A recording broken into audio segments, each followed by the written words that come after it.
नमस्कार मंडळी. चला तर पांढरी शुभ्र अगदी कापसासारखी मऊ लुसलुशीत इडली खायला तर आवडते, पण बनवता येत नसेल तर हा सिक्रेट पदार्थ टाकून एकदा इडली बनवा. या पद्धतीने जर का बनवली तर यापुढे दुसरी कुठलीच पद्धत तुम्ही वापरणार नाहीत किंवा वापरायची गरज पडणार नाही. इतकी परफेक्ट इडलीची तुम्हाला सिक्रेट रेसिपी शेअर करणार आहे. त्यासाठी इथे या वाटीने 3 वाट्या इतके आपण तांदूळ घेतलेले आहे. आता तांदूळाचं प्रमाण तुम्हाला तुमच्या क्वांटिटीनुसार वाढवू शकता. 3 वाटी तांदळासाठी आपल्याला इथे उडीद डाळ किती घ्यायची हेही मी तुम्हाला पुढे सांगणारच आहे.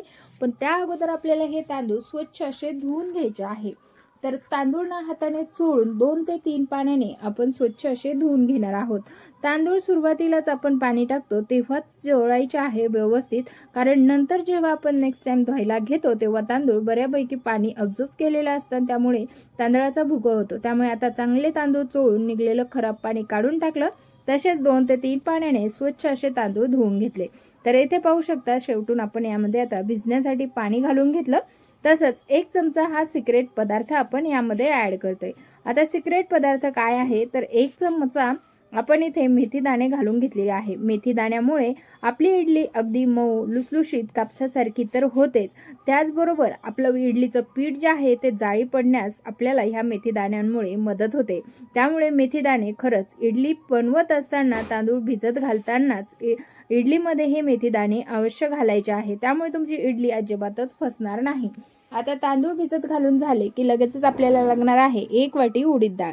3 वाटी तांदळांसाठी 1 वाटी उडीद डाळ हे प्रमाण अगदीच योग्य आणि परफेक्ट आहे. आता ही आपल्याला उडीद डाळ देखील हाताने चोळून स्वच्छ अशी 2 पाण्याने धुवून घ्यायची आहे. 2 ते 3 पाण्याने आपल्याला डाळ देखील धुवून घ्यायची. इथे डाळ देखील छान अशी धुवून झालेली आहे. त्यानंतर डाळ भिजवण्यासाठी पाणी ठेवलेलं आहे. वरती 1 इंच पाणी आपल्याला ठेवायचं आहे. आता डाळ व तांदूळ आपण भिजवून घेतलेले आहे. जवळपास आपल्याला कमीत कमी हे 4 ते 5 तास भिजवायचे आहे आणि जास्तीत जास्त तुम्ही 6 ते 7 तासापर्यंत देखील भिजवू शकता, पण यापेक्षा जास्त नाही. तर इथे आपले डाळ व तांदूळ छान असे भिजलेले आहे, तुम्ही पाहू शकता. आणि तांदळाचा कलर जो आहे तो एकदम पांढरा शुभ्र झालेला आहे. आता हे तांदूळ आपल्याला या पाण्यामधून वेगळे करून घ्यायचे आहे. हे पाणी काढून टाकलं पाहू शकता.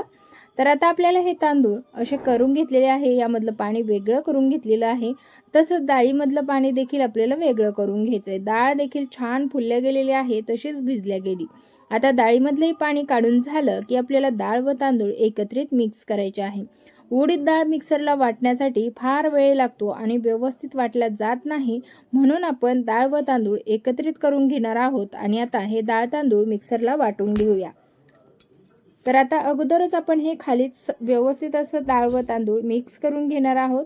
तुम्हाला जर डाळ तांदूळ एकत्रित भिजत घालायचे असले तरी सुद्धा तुम्ही घालू शकता. तशाही प्रकारे अगदीच इडली परफेक्ट तयार होते. फक्त यामध्ये घातलेले मेथी दाणे मात्र आवर्जून घालायचे आहे. मेथी दाण्याची टिप्स जी मी तुम्हाला सांगितली त्या अगदीच खऱ्या आहेत, कारण मेथी दाणे घातल्यामुळे एवढे सगळे आपल्या इडलीमध्ये बदल होतात आणि त्यामुळेच आपली इडली अगदी कापसासारखी मऊ लुसलुशीत तयार होते. आता इथे आपण मिक्सरला वाटून घेऊया. तर पाणी न घालता सुरुवातीला थोडंसं बारीक वाटून घेतलेलं आहे होईल तितकं. त्यानंतर अगदीच मोजकं पाणी घालून पुन्हा एकदा आपल्याला मिक्सरला स्मूथ असं हे बॅटर वाटून घ्यायचं आहे. होईल तितकं बारीक वाटून घ्यायचं आहे, कारण हे आपण फर्मेंट होण्यासाठी ठेवतो, म्हणजे त्यामध्ये छान अशी जाळी पडते. तर अजिबात रवाळ वगैरे आपल्याला हे इडलीचे तांदूळ वाटायचे नाही. होईल तितके स्मूथ वाटून घेतलेले आहे. त्यानंतर आता हे वाटून घेतलेलं इडलीचं मिश्रण आपण काढून घेऊया. तर आपल्याला हे इडलीचं पीठ जे आहे ते काढत असताना स्टीलच्याच कुठल्याही भांड्यामध्ये काढायचं आहे, कारण आपण हा आंबवण्यासाठी ठेवणारा पदार्थ आहे. त्यामुळे तुम्ही जर इथे अल्युमिनियमचा वापर केला तर ते उकळू शकतं. त्यामुळेच आपल्याला इथे स्टीलच्या भांड्याचाच वापर करायचा आहे. इथे हे इडलीचं पीठ आपण काढून घेतलं. याच पद्धतीने संपूर्ण जे तांदूळ होते, डाळ तांदूळ, ते वाटून घेतलेले आहे. खूप पातळ किंवा खूप घट्ट न करता अशा पद्धतीचं पीठ आपण करून घेतलेलं आहे. कन्सिस्टन्सी अशा स्वरूपाची असायला हवी. आता आपण सकाळी तर काही ह्या पिठाला फेटू शकत नाही, त्यामुळे ना हलकंसं चमच्याने हे पीठ जे आहे ते आपल्याला हलवून घ्यायचं आहे. जर तुम्ही अशा पद्धतीने रात्रीच पीठ थोडंसं फेटून ठेवलं ना तर आणखीन छान मस्त अशी जाळी आपल्या पिठाला पडते. त्यामुळे पहा, अगदीच थोडंसं पीठ फेटायचं आहे, कारण आपण हे मिक्सरला फेटून घेतलेलं आहे. त्यामुळे फार वेळ या पिठाला फेटत बसण्याची अजिबातच गरज लागत नाही. तर कन्सिस्टन्सी तुम्हाला दाखवलेली आहे, अशा प्रकारे आपल्याला करायचे आहे. आता हे पीठ फेटून झाल्याच्या नंतर घट्ट झाकण ठेवायचं आहे.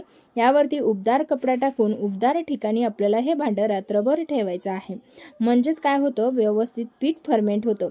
तर रात्रभर पीठ ठेवल्याच्या नंतर तुम्ही पाहू शकता अगदीच दुपटीने पीठ इथे फुलल्या गेलेलं आहे. तर त्याचबरोबर तुम्हाला या पिठाला पडलेली जाळी हे देखील दिसत असेल. तर तुम्ही पाहू शकता किती सुंदर अशी आपली या पिठाला जाळी पडलेली आहे. तर पहा, मस्त अशी जाळी आपल्या या पिठाला पडली. आता इडलीच्या पिठाला जर जाळी पडली ना, तर इडली अगदीच कापसासारखी मऊ लुसलुशीत होते बरं का. त्यामुळे आपल्या इडलीच्या पिठाला अशी सुंदर जाळी पडायला हवी. तर मस्त असं आपलं जाळीदार पीठ फर्मेंट झालेलं आहे. पीठ जर का फर्मेंट परफेक्ट असं झालं तर तुमची इडली चुकायचे अजिबातच चान्स राहत नाही. त्यामुळे इडलीचं पीठ परफेक्ट असं फर्मेंट झालंय का ते कसं कळतं, तर असं पहा, फेसाळल्यासारखं झालं पाहिजे, तसंच त्यामध्ये जाळी धरल्या गेली पाहिजे. बऱ्याच जणांना असं वाटतं की इडलीच्या पिठाचा जर आंबट वास आला तर इडली चांगली लागणार नाही. पण खरं तर इडली परफेक्ट होण्यासाठी इडलीच्या पिठामधून आंबूस वास तसंच छान असं फसफसलं पाहिजे, तेव्हाच त्याची इडली परफेक्ट तयार होते. आता इथे पहा, तुम्हाला जेवढ्या प्रमाणामध्ये इडली बनवायची आहे तेवढं पीठ यामध्ये ठेवायचं आहे. त्यामध्ये घालायचं आहे चवीपुरतं मीठ. तसंच यामध्ये घालायचं आहे आपल्याला थोडंसं, म्हणजे चवीपुरतं मीठ घालून घेतलं. त्यानंतर 3 ते 4 चमचे तेल घालून घ्यायचं आहे. आता इडलीमध्ये तेल घातल्यामुळे माहिती आहे का, अजिबातच इडली घशात अडकल्यासारखी होत नाही. त्यामुळेच आपल्याला यामध्ये 2 ते 3 ते 4 चमचे इतकंच तेल घालायचं आहे. आणि त्यानंतर हे फक्त तेल आणि मीठ यामध्ये व्यवस्थित मिक्स करून घ्यायचं आहे. इथे आपण कुठेही खाण्याच्या सोड्याचा किंवा बेकिंग पावडरचा वापर करणार नाही, कारण आपल्याला बिना सोड्याचीच ही मस्त मऊ लुसलुशीत जाळीदार इडली तयार होते. यामध्ये घातलेल्या मेथीदाण्यांमुळे आपल्याला इनो सोडा हे काहीच वापरायची गरज पडत नाही. तर छान असं मिक्स करून झालेलं आहे, पाहू शकता. आता आपल्याला फक्त हे पीठ फार फेटायचं नाही. जर तुम्ही फेटलं तर यामधली जाळी मोडू शकते. त्यामुळे फक्तच आपल्याला हे हलकंसं पळीने मिक्स करून घ्यायचं आहे. तर मिक्स करून झालेलं आहे, पाहू शकता अशा पद्धतीचं. आता मीठ घातल्यामुळे थोडासा पातळसरपणा त्याला येतो. त्यानंतर आपल्याला लागणार आहे इथे इडली पात्र. आता इथे इडली पात्र घेतलेले आहे, त्याला तेल लावून घेऊया. तर अगदी थोडं थोडं तेल लावायचं आहे. अशा पद्धतीने मी ब्रशने लावते. ब्रश नसेल तर हाताने देखील तुम्ही हे इडली पात्राचे जे पात्र आहेत ते थोडेसे तेलाने ग्रीस करून घ्यायचे. म्हणजेच आपली इडली जी आहे ते इडली पात्राला चिकटणार नाही. तर याच पद्धतीने सर्व इडली पात्रांना तेल लावून घेतलं. त्यानंतर मिश्रण यामध्ये भरून घ्यायचं आहे. तर भाजीच्या पळीने अर्धी पळी किंवा छोट्या साईजची पळी असेल तर पूर्ण पळी इतकं मिश्रण आपल्याला यामध्ये घालून घ्यायचं आहे. संपूर्ण मिश्रण घालून झालं की अगदी थोडं थोडं आपल्याला वरती मोकळं ठेवायचं आहे. फार मोकळंही ठेवायचं नाही, नाहीतर खूप छोट्या छोट्या इडल्या होतात. त्यामुळे अशा पद्धतीने इडलीचं मिश्रण भरून झाल्याच्या नंतर मात्र आपल्याला हे इडली पात्र एकदा दोनदा टॅप करायचं आहे. टॅप केल्यामुळे यामध्ये एक्स्ट्राचे एअर बबल्स राहत नाहीत आणि जाळीदार इडली तयार होते. तर आता इडलीचं पात्र टॅप करून झालं की लगेचच आपल्याला उकळत्या पाण्यावरती ठेवायचं आहे. दुसरं मात्र ज्या ठिकाणी होल आहेत ना, हे 3 होल दिसतात ना, त्या ठिकाणी दुसरी वरची इडली येईल अशा पद्धतीने आपल्याला हे पात्र ठेवायचे आहे. तर पाहू शकता, तुमच्या लक्षात आलंच असेल. म्हणजे काय होतं की इडलीवरती पाणीही पडत नाही. त्याचबरोबर इडलीला अगदी छान सगळ्या इडल्यांना एकसारखी वाफ लागते. तर अशा पद्धतीने तिन्ही पात्र ठेवून घेतलेली आहे. आता हे इडली आपल्याला वाफवून घ्यायची आहे. तर 10 मिनिटामध्ये परफेक्ट अशी इडली वाफवल्या जाते. तर इथे 10 मिनिटं झालेली आहेत. लगेचच झाकण काढायचं. जर तुम्ही गॅस बंद करून झाकण तसंच ठेवलं तर इडलीच्या वरच्या झाकणाला घाम येतो आणि तो इडलीवरती पडतो. तसंच इडली पात्रांना देखील घाम येतो आणि एका सगळ्या इडल्यांवरती त्याचा घाम उतरतो. त्यामुळे इडली आपल्याला गॅस बंद केल्याच काढून घ्यायची आहे आणि थंड करून घ्यायचे. तर इथे पहा, हातामध्ये आपण पात्र पकडू शकतो. थंड झालेलं आहे. असं झाल्याच्या नंतरच आपल्याला ही इडली जी आहे ते काढून घ्यायची आहे.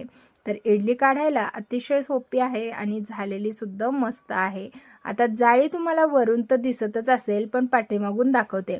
तर पहा, कसली मस्त पांढरी शुभ्र आणि अगदी कापसासारखी मऊ लुसलुशीत आपली इडली तयार झालेली आहे. खरं तर ना, इडली खायची तर अशी मऊ लुसलुशीत असेल ना तरच ती इडली खायला मज्जा येते.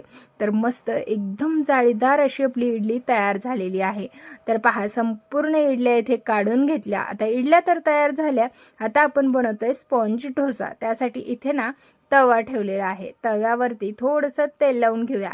स्पॉन्ज डोसा बनवण्यासाठी ना थोडंसं तव्याला तेल लावून घ्यायचं.